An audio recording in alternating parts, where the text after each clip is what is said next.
In the dim half-light before dawn, the Pacific seemed to hold its breath. On the flight deck of an American carrier, a young pilot tightened the straps across his shoulders, feeling the vibration of a radial engine waiting to roar. Salt wind cut across the deck. The sky was black, silent, and impossibly wide, in ocean above in ocean. In moments, he would rise into it, searching for an enemy who had dominated these skies for far too long. Just a year earlier, the Japanese Zero had made every U.S. Navy fighter feel obsolete. It could climb faster, turn tighter, and dictate the rhythm of the Pacific Air War. American pilots knew the rules: never turn with a Zero, never linger, never make a mistake. Yet men were dying even when they followed doctrine. Something had to change. And so one morning in April 1942, a Medal of Honor pilot walked into the Grumman factory carrying the truth about survival, what worked, what failed, and what was needed next. His briefing would ignite a transformation that reshaped World War II naval aviation, leading to the creation of an aircraft that turned fear into control and retreat into dominance. This is the story of the F6F Hellcat, the fighter that changed everything. By early 1942, American pilots in the Pacific were fighting a war their aircraft could not win. The F4F Wildcat, the standard U.S. Navy fighter at the time, was sturdy and loyal, but it was outclassed. Every engagement with the Japanese Zero exposed a crushing truth: the Wildcat could not climb as fast, could not turn as tight, and could not escape once caught inside the Zero's lethal turning circle. In horizontal combat, a Zero could carve a full circle in half the time a Wildcat needed. That difference was measured in seconds that decided who lived and who did not. Doctrine tried to compensate. Pilots were told to strike fast, dive away, and never under any circumstances attempt to turn with a Zero. But doctrine collapses when machinery cannot keep pace with reality. In the chaos of the Pacific Air War, Wildcat pilots found themselves pulled into turning fights they couldn't avoid or chased in climbs they couldn't outpace. And too often they never came home. The loss of Lieutenant James Gray made that reality impossible to ignore. Gray was disciplined, experienced, and calm under pressure, the kind of flyer whose judgment others trusted implicitly. On February 21st, 1942, he followed doctrine exactly. He dove with speed, fired a clean deflection shot, and began climbing out just as trained. But the Wildcat's engine simply could not deliver the power he needed. A Zero reverse dove and struck him down before he could reach safety. His wingman reported that everything Gray did was correct except the airplane he flew. Men like Gray were dying, not because they were unskilled, but because they were trapped in machines a generation behind their enemy. Edward Butch O'Hare understood this better than anyone. He had already earned the Medal of Honor by defending the carrier Lexington, shooting down 5 bombers in a single engagement. He had survived 14 missions, and in ready rooms across the Pacific, he had watched 17 fellow pilots disappear, some close friends, others only familiar voices on the radio each loss, carving a deeper urgency into his understanding of the war. O'Hare knew the Wildcat's virtues. It could absorb punishment the Japanese Zero never could. It carried heavy .50 caliber machine guns with deep ammunition stores. It protected the pilot well. But none of that mattered if American fighters could not seize or escape a fight at will. Strength was useless without the power to choose the moment of battle. That is why on April 22, 1942, O'Hare walked into the Grumman Aircraft Engineering Corporation carrying everything he had learned in the brutal calculus of the Pacific Air War. He was met by William Schwindler, a veteran engineer shaping the next generation of World War II naval aviation. Their meeting was not ceremonial. It was a transfer of survival, 4 hours of raw data from a man who had lived the fight to a team capable of building the machine that could change it. For the first time, engineers heard exactly what combat demanded: greater power, better visibility, faster climbs, safer landings, and aircraft that could not merely match the Japanese Zero but surpass it. It was here in that quiet room on Long Island that the idea of the F6F Hellcat took form, not as a concept on paper, but as a lifeline for pilots who needed a fighting chance. The meeting between O'Hare and William Schwindler did not fade into another wartime memo. 4 days later, the Bureau of Aeronautics issued a directive that transformed a promising prototype into a decisive weapon. The new fighter would receive the massive Pratt & Whitney R2 800 double wasp engine 2,000 horsepower of raw force. The cockpit would sit higher for unobstructed visibility. Hydraulic landing gear would replace the dangerous hand-cranked system of the Wildcat. Armor protection would increase wherever the structure could bear it. Every change reflected combat reality, not theory. Schwindler's team worked with a sense of urgency found only in wartime engineering. The airframe was reinforced, control surfaces refined, and the entire forward fuselage reshaped to house the enormous engine. When the XF6F3 finally took to the skies in July 1942, test pilot Robert Hall returned after 45 minutes with a verdict that carried the weight of the future. It flies like a Wildcat with twice the power. Cooling issues, landing gear, timing, and gun synchronization still required refinement, but these were solvable problems, and they were solved quickly. By the end of 1942, the first production F6F Hellcat rolled out of Grumman's rapidly expanding Bethpage plant. The factory ran around the clock building aircraft faster than the Navy could train men to fly them. In early 1943, Fighting Squadron 9 VF9 received its first Hellcats at Naval Air Station Norfolk. Their commander, Lieutenant Commander Philip Torrey, had flown Wildcats in combat and knew better than most what it meant to be outmatched by a Japanese Zero. The first time he walked around a Hellcat, he understood immediately the balance of the Pacific Air War had shifted before the aircraft had even fired a shot. The Hellcat was larger, heavier, and more powerful than the Wildcat. Yet pilots found it easier to fly. The hydraulic landing gear removed a dangerous burden.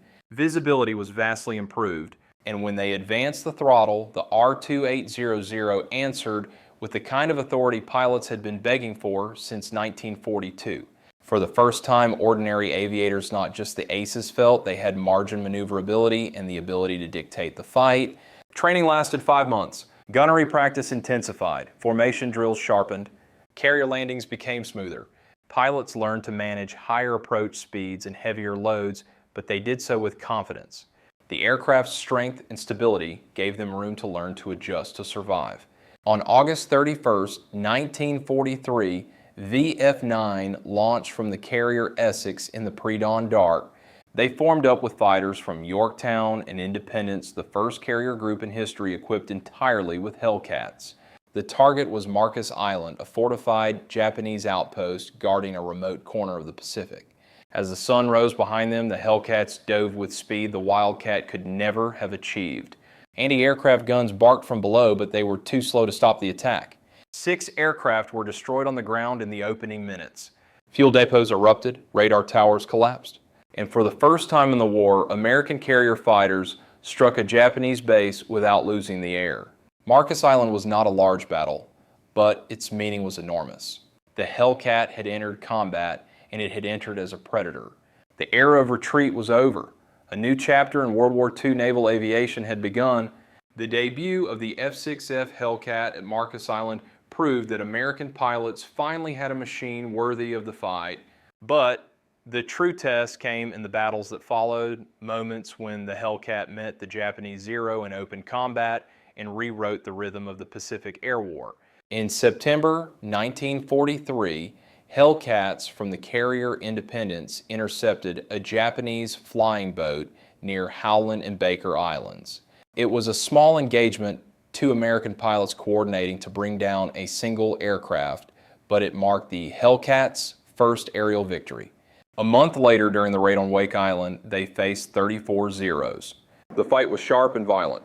When it ended, 22 Japanese fighters had fallen against 6 Hellcats, lost a ratio far superior to anything the Wildcat had ever achieved. Then came Kwajalein Atoll. On December 4th, 1943, 91 Hellcats from 3 carriers encountered 50 Zeros defending the lagoon. The Japanese pilots fought with the same aggressive tactics that had devastated American formations for 2 years, diving from above, baiting turns, forcing climbs. But this time those tactics failed. The Hellcat climbed away from danger. It dove with greater speed. It held energy longer, absorbed more punishment, and delivered heavier blows. In 37 minutes of combat, the Hellcats shot down 28 Zeros.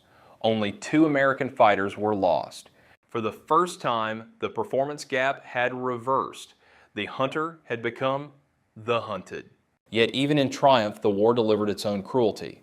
On November 26, 1943, just weeks before the success at Kwajalein, Edward Butch O'Hare launched from the carrier Enterprise on a night interception mission. He flew a Hellcat in darkness, experimenting with new tactics that paired fighters with radar-equipped torpedo bombers. The formation engaged Japanese aircraft that night, but O'Hare never reappeared. His radio went silent. Search planes found nothing. He was declared missing in action, presumed dead at age 30. The man whose insight had shaped the Hellcat would never see the aircraft rise to its full power. He would never see its 19-to-1 kill ratio, its dominance over the Japanese Zero, or its status as the backbone of World War II naval aviation. His absence became a quiet shadow behind every victory the Hellcat earned. The greatest test came 6 months later, the Battle of the Philippine Sea, June 19, 1944. 15 American carriers launched nearly 500 Hellcats against 9 Japanese carriers whose air groups were thin, undertrained, and flying designs optimized for a war that no longer existed. The Japanese sent 4 massive raids toward the American fleet. Hellcats intercepted each one before the bombers reached their targets. The result was shockingly one-sided, more than 200 Japanese aircraft destroyed in a single day. Only 29 American aircraft were lost, most to anti-aircraft fire. Pilots called it the Great Marianas Turkey Shoot. It was the most lopsided aerial battle in naval history. Later that year, during the Battle of Leyte Gulf, Commander David McCampbell, leading Air Group 15, faced overwhelming numbers. With his wingman Ensign Roy Rushing, he dove into a formation of 60 Japanese aircraft. McCampbell shot down 9, becoming an ace in a day for the second time, while Rushing added 6 more. They returned to the carrier, nearly out of fuel and ammunition engines, sputtering decks, prepared for the worst. Their victory became a symbol of what the Hellcat had enabled superb pilots equipped with an aircraft that gave them room to fight, to adapt, and to survive. By the end of 1944, the Hellcat was no longer just a U.S. Navy fighter. It was the instrument through which America seized control of the Pacific Air War and never relinquished it. From the American perspective, the success of the F6F Hellcat was more than a triumph of machinery. It was a turning point in how the United States understood aerial warfare. Before the Hellcat victory in the sky depended heavily on exceptional pilotsmen like O'Hare Thatch and other early aces who survived through instinct, discipline, and luck. But wars are not won by the exceptional alone. They are won by systems that allow ordinary men to do extraordinary things. That is where the Hellcat changed everything. The aircraft was built not for the elite few, but for the many, for the young aviators who had barely completed advanced training for the reservists, pulled into service for pilots who would face the unforgiving realities of the Pacific Air War with only weeks of preparation. The Hellcat gave them what the Wildcat never could power: forgiveness and a second chance when mistakes were made. Its rugged construction and superior climb rate allowed even average flyers to counter the Japanese Zero, transforming survival from a rarity into an expectation. To American strategists, this transformation became a case study in rapid wartime innovation. The Navy had listened to engineers, to frontline pilots, to the hard numbers that told of aircraft lost and men who weren't coming home. In doing so, they accelerated a design cycle that normally took years into mere months. It was a lesson in institutional humility. Victory required accepting that the enemy had built a better fighter and that only bold, immediate change could close the gap. From the Japanese perspective, the emergence of the Hellcat marked the beginning of a crisis that could not be reversed.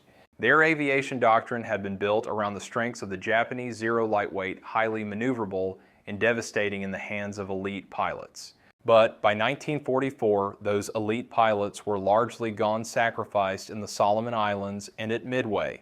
Their replacements trained in haste were sent into battle against a sturdier, faster, more powerful opponent designed explicitly to counter their tactics.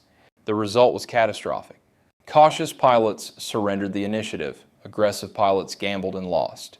Neither approach could stop the momentum of a U.S. Navy fighter optimized for a new era of air combat. Looking back, historians often describe the Hellcat as the embodiment of American industrial power. But its true legacy is deeper. It proved that technology must evolve with the battlefield, that the survival of pilots depends on the willingness of nations to rethink, redesign, and relearn under fire. And in the broader story of World War II, naval aviation, the Hellcat stands as a reminder: air superiority is never guaranteed. It must be built flight by flight, decision by decision, in the narrow space between innovation and sacrifice. Long after the engines fell silent and the carriers returned to port, the legacy of the F6F Hellcat endured, written not just in kill ratios or production numbers, but in the lives it preserved, in the future it shaped. By the end of the war, Grumman had built 12,275 Hellcats. They achieved an astonishing 19-to-1 kill ratio, accounting for nearly 75% of all Navy and Marine Corps aerial victories in the Pacific. 306 pilots became aces in its cockpit, and only 270 Hellcats were lost in air-to-air combat during the entire conflict. Yet the aircraft's significance extends far beyond statistics. In museums across the United States, most famously in Pensacola, where David McCampbell's Mincy 3 stands, restored visitors can walk beneath the broad blue wings that once carried young Americans into the unforgiving expanse of the Pacific Air War. 7 Hellcats still fly today, their engines echoing across air shows as living reminders of a time when the outcome of World War II naval aviation hung in the balance. The human story behind this machine is even more profound. Butch O'Hare never saw the fighter he helped design dominate the skies. He never witnessed its victories at the Philippine Sea or its success against the Japanese Zero. His final flight ended in darkness, his fate unknown.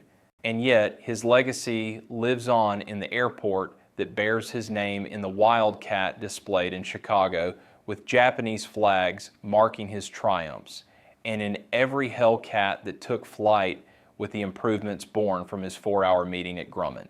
William Schwindler, the engineer who listened so carefully, never became a household name, but his work shaped the future of the U.S. Navy fighter. David McCampbell, the nation's top naval ace, carried that legacy into battle, proving what could happen when skilled pilots were given the aircraft they deserved.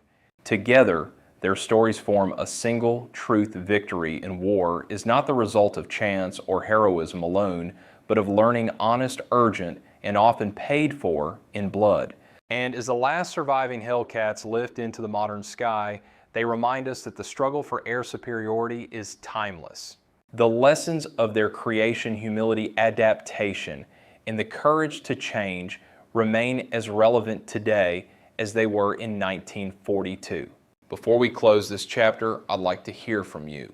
What do you believe is the greatest lesson from the Hellcat's emergence over the Pacific? Share your thoughts below. Your perspective keeps these stories alive. Thank you for watching and for honoring the history carried on the wings of the F6F Hellcat.